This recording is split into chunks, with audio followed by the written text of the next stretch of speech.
From Recorded Future News and PRX, this is Click Here.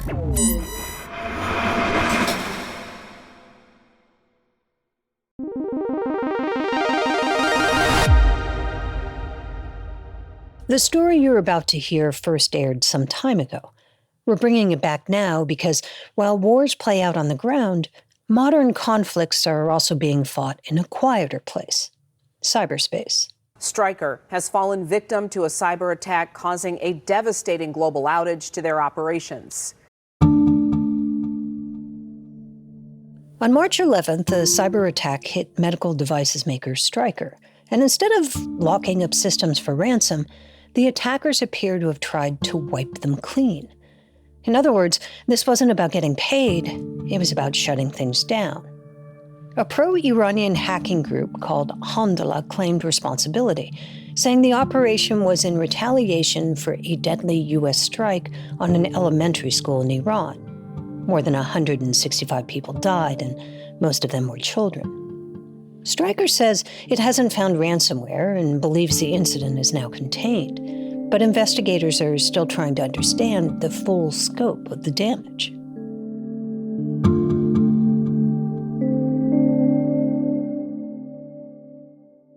Cybersecurity officials have long warned that if there was a war, Tehran wouldn't just watch from the sidelines. And incidents like this suggest that warning is no longer hypothetical. The thing is, Iranian hackers don't always go after the obvious targets. And sometimes they show up in places that feel almost mundane. I'm Dina Temple-Rustin, and this is Click Here, a podcast about all things cyber and intelligence. We tell true stories about the people making and breaking our digital world. And today, we return to a story we did about hacktivist groups waging war in a different way, by cracking into systems not just to steal or demand a ransom, but to make a political point. Stay with us. ChatGPT, AI machines, satellite, engine ignition, Click Here, and liftoff. Jennifer Lynn Walker has a surprising preoccupation. She gets obsessed with the security of industrial facilities. I just kind of, I say fell into it, but so I was a late bloomer in college, or graduating. She dabbled in computers, information systems management, and then... And I just kind of found an affinity for the cybersecurity. So this is, going on, 23, 24 years now. So you're like a cybersecurity early adopter? Yeah, I was definitely. I've always been an early adopter in any of the cyber things. Did the malware analysis thing before that was really a thing. Cyber threat intel before that was a thing. In other words, before the field really had a name, she was already doing the work. In fact, she'd tell you she's become a bit of an evangelist about it. Welcome back to the Cybersecurity Evangelist. I'm Jennifer Lynn Walker, your host and evangelist.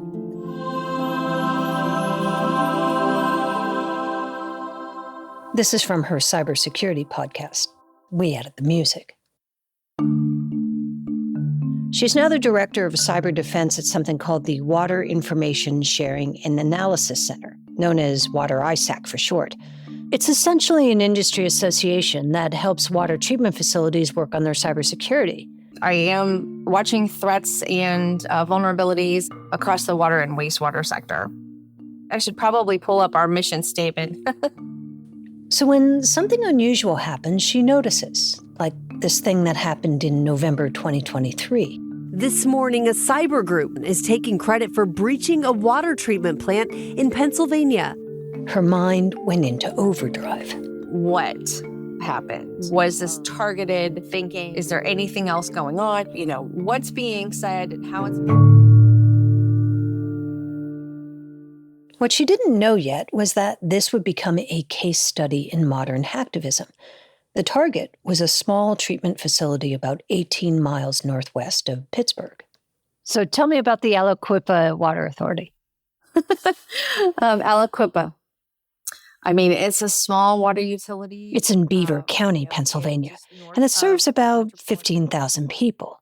That is small, but it doesn't matter how big or how small you are. It's what you have and data and or devices. Because in cyber attacks, size isn't the strategy. Access is. In other words, a lot of the time, these attacks aren't about how big a plant is or even where it's located. Instead, it's about who makes the systems they're running, what kind of software they're using, what industrial control system is making the whole operation run. Pumps and machinery and components that run the water plant. And those thoughts are coming through, at light speed.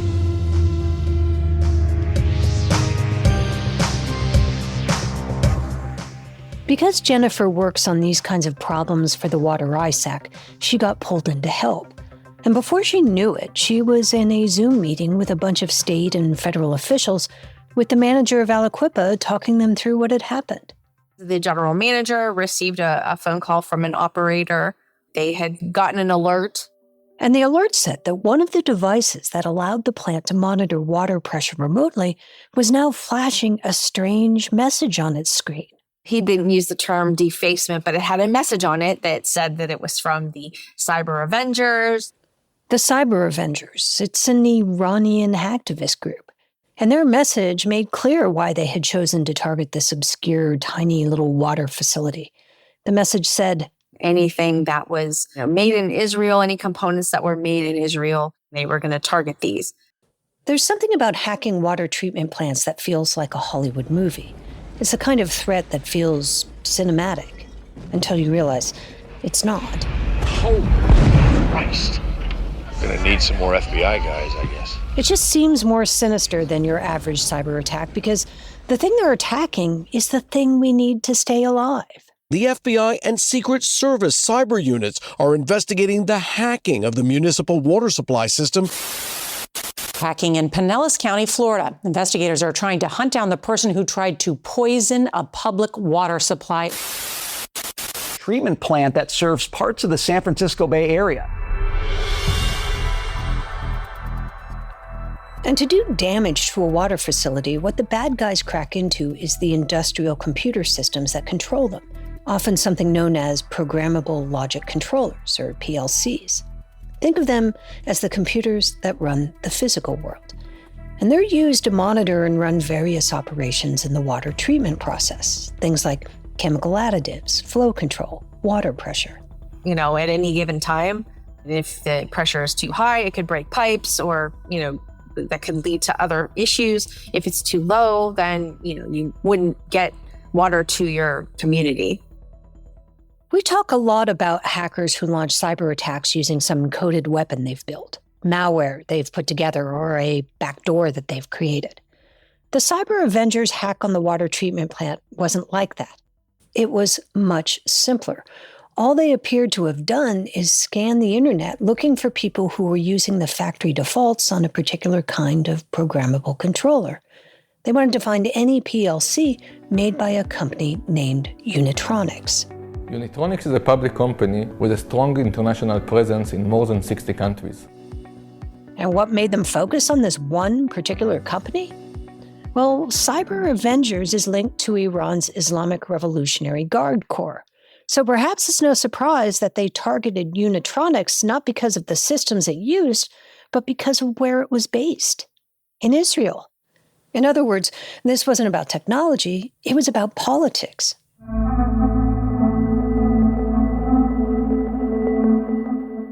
You could be forgiven for never having heard of the Cyber Avengers. They've only been around since 2020. Though they're linked to the Iranian government, they don't appear particularly skilled in the dark arts of hacking. Their primary mission seems to be just to stir the pot, to make political points. And maybe because they are more lucky than good, they lie a lot. In October 2023, for example, they posted a promotional countdown video on Telegram. The group said it would be unveiling one of the greatest cyber attacks on Israel infrastructure ever. And then the next day, they claimed to have infiltrated 10 water treatment facilities there. They posted information they claimed they'd exfiltrated from the plans. But none of it was true. The real story came later, and it was much less dramatic. What they did instead, about a month later, is go after those water treatment plants in Pennsylvania.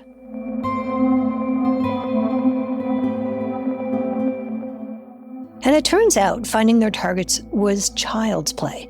All they had to do is use a search engine to find companies using Unitronics controllers. That was easily discoverable through open sources. They scan the internet and look for people who had this particular thing, right? Exactly. And then, once they'd identified the Unitronics PLCs, they looked for the ones that still had the factory presets in place. And in particular, the factory default password, which was, and this is now public, the very complicated numerical combination of 1111. When the manufacturer ships the device, just like they would ship your thermostat or your connected truck or, truck toy or something like that. And that's the part where they say in the instructions, please change the password, and someone doesn't. Absolutely, yes, yes. So it was really something as simple as that? It was really something as simple as that. That's crazy. It turns out that the Aliquippa water plant wasn't the only facility running Unitronics PLCs with a default password. When we come back, hackers are taking aim not just at the most obvious targets, like water treatment plants, but also places you wouldn't expect. Places that feel almost irrelevant to global conflict. Stay with us.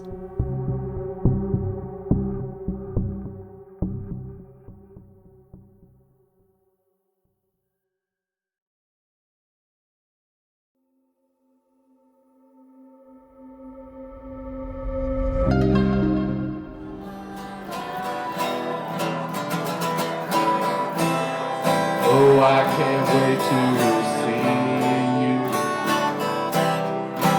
I can't wait to... This is from an open mic night at the Full Pint Beer. It's a brewery located about half an hour from the Aliquippa water treatment facility. And good beer here. Tip your servers well. Full Pint was also attacked by the Cyber Avengers, which just seems so random. Water treatment facility, sure, that makes sense, but a local craft brewery known for trivia nights and live music? It felt almost absurd. This is a song that my sister and I wrote in 1994. Look around with empty eyes. Turns out this unassuming local bar, unbeknownst to them, had tiptoed into a global political fight. Breweries obviously need water, and thus water controllers. And you guessed it, they had the Unitronics PLC in their system.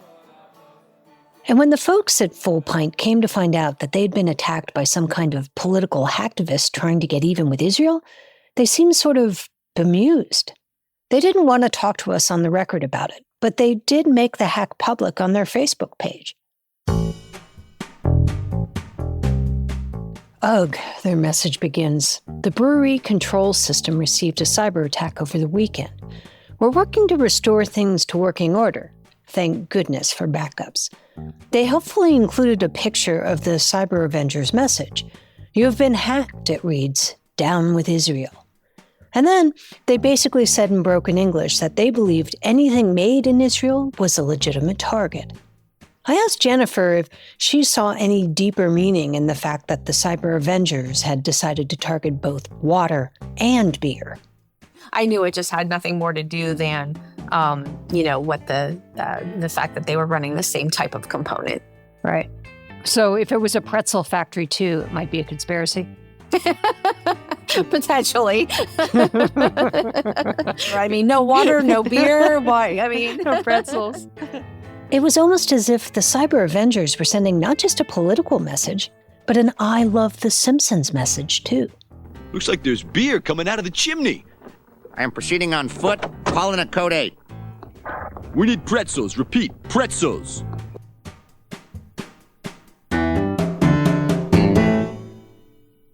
According to cybersecurity firm SentinelOne, the Cyber Avengers Unitronics campaign didn't make much of a splash because there weren't that many devices for them to exploit. Sentinel-1 did a search of controllers and came up with just about 1,800 Unitronics PLCs that were connected to the internet and reachable globally. And about 280 of them were the kind in use at the Municipal Water Authority of Aliquippa.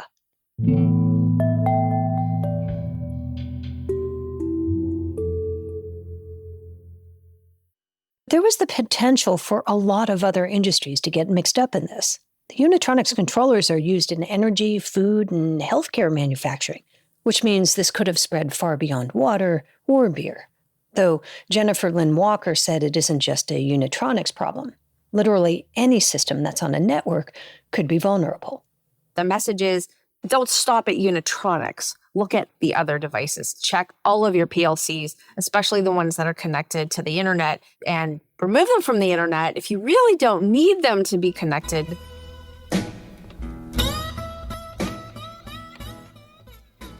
Iranian hackers have been waging these kinds of shadowy cyber attacks against Israel for years.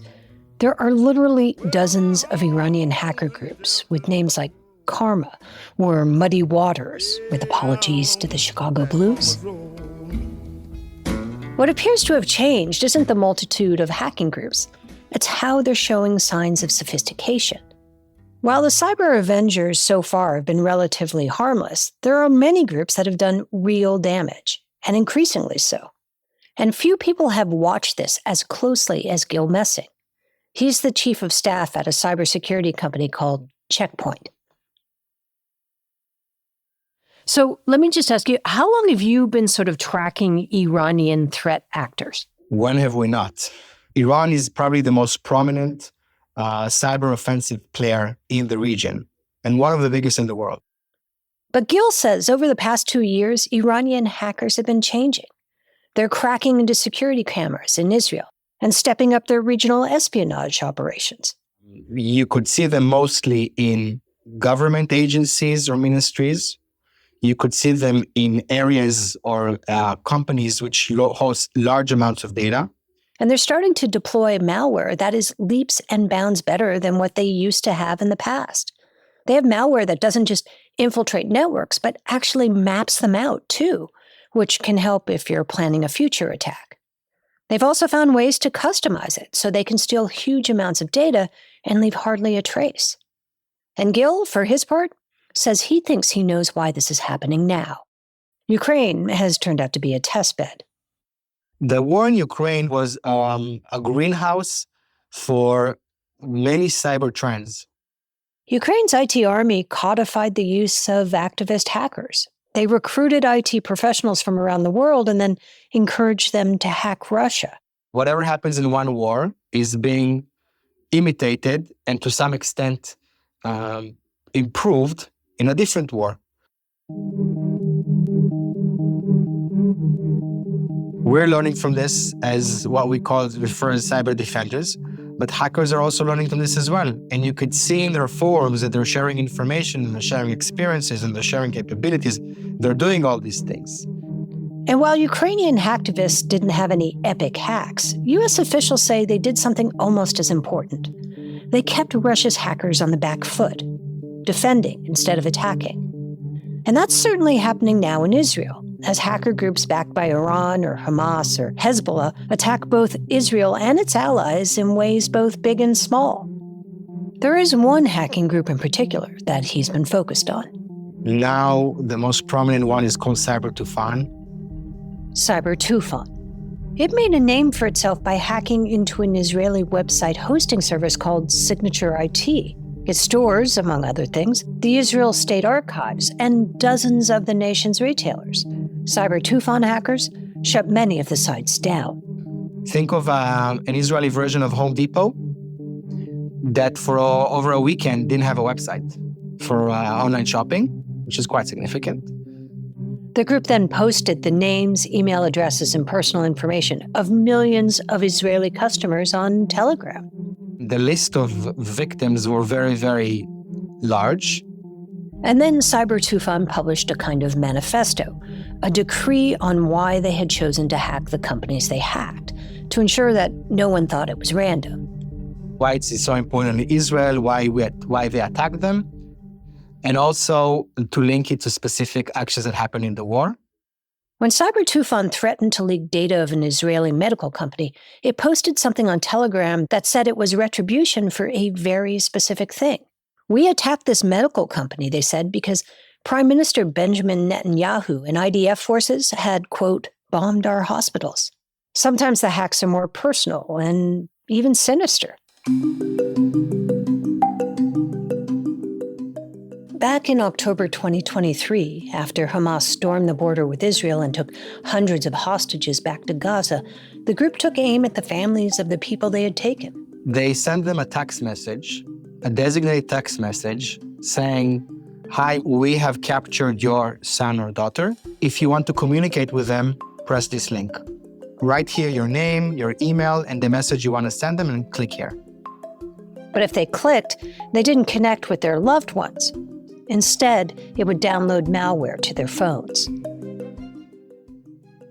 But if you would click it, then you could see that this was another way to basically exfiltrate information from the people who were victims of this attack. And how much after the kidnapping did that happen? About a month.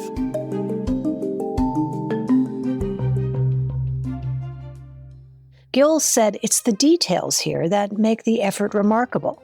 It means that Cyber Tufan hackers know the personal phone numbers of individuals. They could connect specific family members to specific hostages. And that takes a lot of preparation and legwork. Not the most sophisticated thing we've seen, but the level of details, the level of also of cruelness in a way, this is something which is most alarming to me. So as you know, as experts in cybersecurity, this is not the most advanced cyber attack we've seen. But on a human level, that's pretty harsh.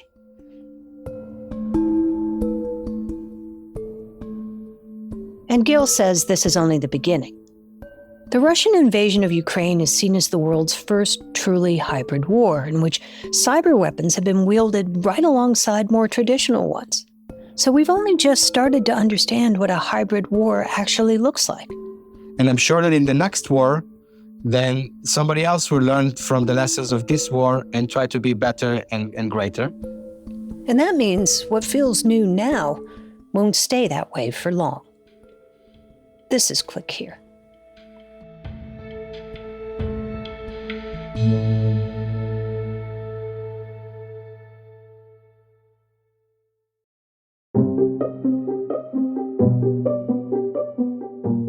Click Here is a production of Recorded Future News and PRX. Today's show was written and produced by Megan Dietrich, Sean Powers, Erica Gaida, Zach Hirsch, and Casey Georgie.